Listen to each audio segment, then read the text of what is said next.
Grace, I want to be able to see your faces. Isabel. So get in front of an umbrella if you have one blocking your view. Share umbrellas. Come on.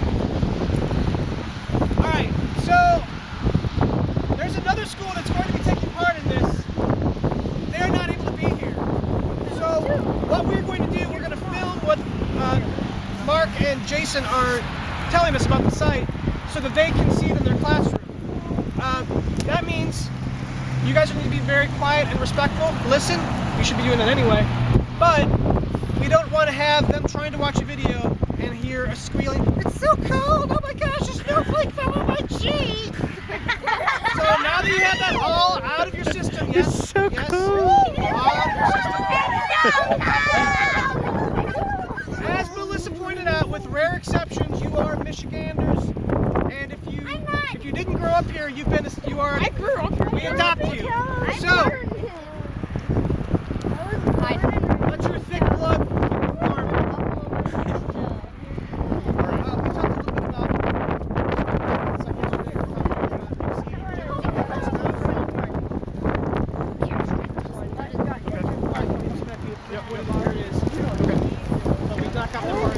Alright, so guys, we're starting now. Jonathan, right over here. Alright, hi, thanks for coming out. We appreciate it for all your help. It's greatly appreciated. So cold. The city of Ypsilanti has 38 acres right downtown. It's called Water Street. We bought it from a bunch of companies with their light industrial stuff. Kind of not the most high-tech of companies, and maybe didn't produce the most jobs, as many jobs as we would hope for the site. So the city had this idea that they would buy out the companies and tear down their buildings and open it up for new development. So that happened about a dozen years ago. There used to be a bunch of like coal factories and things all through this area. It goes all the way back to the river back there. So it's 38 acres. There was a developer who was going to build it, and then the economy kind of crashed, right? And that fell apart. So there was another developer, and then that also fell through. So right now it's been vacant for about 10 years. The building's been knocked down for 3 or 4 years, but it's been basically vacant for a dozen years. So a bunch of people talk about different things to do with the site. There's a group that did, they have a tree farm back there by the river. They're growing trees that the city can use around the city, getting them started here. And then there's also the border-to-border trail you might have heard about. It goes down like a river. People ride their bikes from Ann Arbor through Ypsilanti. But then also we decided to adopt an acre of the land. Parts of that all over there. It kind of comes all the way over here and it goes all the way to the street. We're going to plant native plants and bring them back to the site. So it may be temporary, it may be for a long time, we don't know. It depends on when they develop the site, or if they develop the site, but it could be a really cool thing. And that's what you guys are going to help us with today. Jason has a lot of native plants, and he's going to talk to you guys about the plants that we're going to be planting and the plants we're going to be digging up too. So today we're going to start getting out all the invasive species. All right, so again, my name's Jason. So this acre of land right here has some vegetation growing on it, but it's not the vegetation that we want to see growing in this spot. And what Mark and other people have done have come together and purchased some native seed that was from plants that occurred here in Michigan hundreds of years ago, and in different groupings of plants, different species that all occurred and lived together and worked together and provided habitat for birds and insects. So what we're going to be doing is we could experimentally just sort of throw the seeds out there the way that it kind of happens naturally, and we could see what happens, or we could help these seeds along and we could do a little bit of what's called site prep. And so we could remove some of the very competitive plants that are growing in here, like spotted knapweed, which is a plant that's right here on the ground. Here, a bunch of us are stepping on. And it's this little tuft of green, but it will grow and get real big. A lot of the, if you look back behind me, a lot of the tall, brown, dead stems, that's spotted knapweed from last year. And it grows to be about 3 feet tall. It produces thousands of seeds, but probably the thing that's most interesting about spotted knapweed is that it actually exudes a chemical from its root system that inhibits the germination and the growth of other plants. And so it's a highly competitive, highly invasive plant.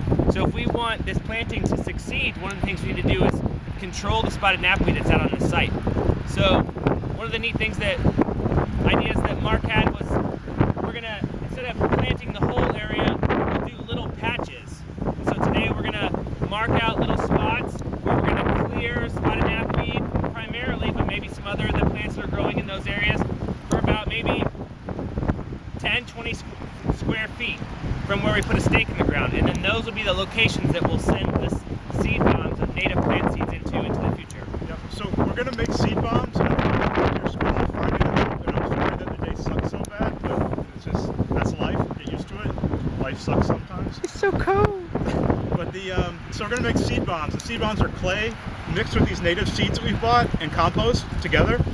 You let them harden and they become like little rocks. So what we're thinking about doing is having everyone on May Day, which is the Wednesday after this one, so it's a week from today, like lining up on the sidewalk here with the trebuchets, and I also got slingshots, and shooting the seed balls over into the areas that we've marked. So like Jason said, we've got a bunch of stakes on the ground. We're going to measure out and put these little target areas around, and then we're going to clear those areas so that people can aim for them. So what Jason didn't mention, and what he's told me before, is that the reason we're doing it in little small areas is because the edge between the existing plants, the stuff that's here now, the invasives, and the new species that you're adding, the non-invasives, the native plants, is where the fight takes place between the two. Because you could just plant a big field of it, but what you want to have is more edge. You want to have more places where they can fight between the two species. Is that right, Jason? Yeah, so that there's more ability to colonize and more ability for those plants to spread out or radiate from those little centers. So we eventually want this whole site to be native plants, but we think we'll get more bang for the buck by aiming in just these specific areas. So with that said, did you guys have questions before we get started, or you want to just measure out the space, or do you want to talk more about the plants? Maybe Jason could tell you a little bit about the kinds of plants before you have questions. What kind of plants are you going to? Oh, awesome. Yeah. So the seeds, it's a mixture of I think 6 different native grasses, from really tall, what are called warm season tall grass prairie plants like big blue stem and Indian grass, to some of the smaller plants like June grass or prairie dropseed. So those are grasses, and then so those grasses have really deep root systems. And then there's going to be what are called forbs, and those are flowering plants. And those flowering plants are going to provide nectar for insects, not just at one point in the year, kind of like spotted knapweed. It takes over an area and it flowers all at one time, and so whatever insects are out can benefit during that time period. But before and after, there's really no other nectar for them to forage on. And so we're going to seed a bunch of different native plants that will bloom throughout the entire growing season, so that insects can benefit from that food source throughout the entire year. And you guys may have been studying bees at some point, and now the populations of bees are dropping off. We hope to maybe help that to some extent. There have been a few colonies in town that have died recently, so maybe this would be a good thing for them. And I think it's just the other thing to mention is that we're not doing this for what they call bioremediation, but sometimes on brownfields like this where there's been pollution, people plant certain kinds of plants like sunflowers because they bring up the toxins from the ground, and then they remove the sunflowers after they've come up, and they get rid of them as other hazardous waste.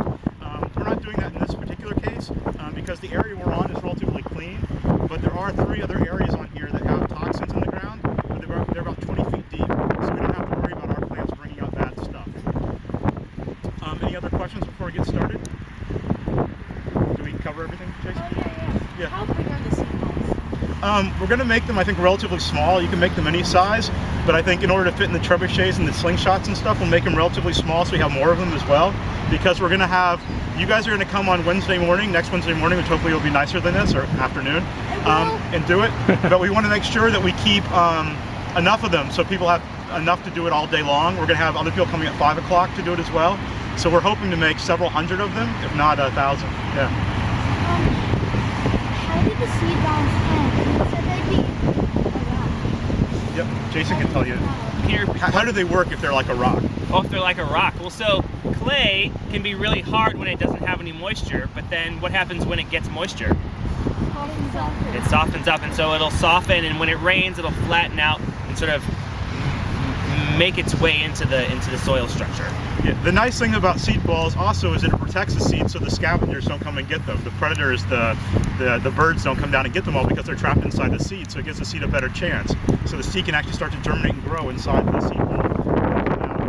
The other thing we should mention is we're not going to do just seed balls. So we got this big bag of seeds that we bought, and we raised the money online, and we should thank all the people that gave us money, and some of your teachers gave us money, which is awesome. We had to raise like $600 to make this project happen. So like $300 of that went to buy these native seeds because people have to go out and they have to collect the seeds from the plants in nature, so it costs money. So we're going to take half the seeds that we got and we're going to save them until after all the seed bombing is done, and then we're going to go do by hand so we cover the whole area of the target area in case the seed bombs miss certain places. Great questions, guys. All right, thank you very much. Go back to the